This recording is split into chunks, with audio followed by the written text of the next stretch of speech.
لغاية في نفس يعقوب، خرج الجزائري عادل عمروش مدرب منتخب تنزانيا بتصريحات غير مسؤولة وخطيرة تجاه المنتخب المغربي وكذلك الكونفدرالية الإفريقية لكرة القدم. وقال عمروش في تصريحات لقناة تلفزيونية جزائرية: هزيمتنا أمام المنتخب المغربي في تصفيات المونديال ساهمت فيها قوة الاتحاد المغربي لكرة القدم،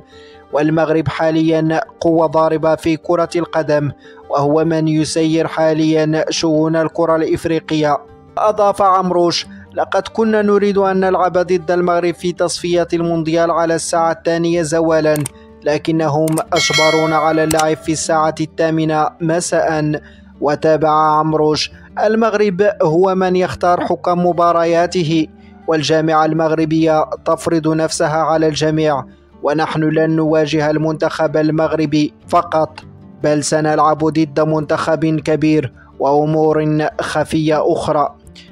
تصريحات الجزائري عادل عمروش لم تأتي صدفة، خاصة وأن هذا الأخير خرج في وقت قريب بتصريحات إيجابية تجاه المنتخب المغربي قبل أن يغير مواقفه بشكل مفاجئ وغير مفهوم، وهو الذي قال بالحرف قبل أسابيع فقط: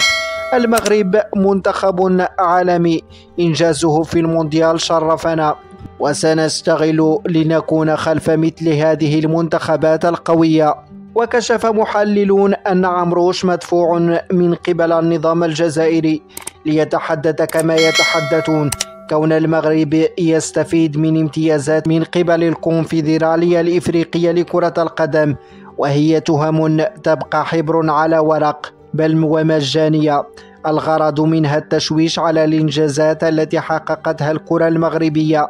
في السنوات الأخيرة.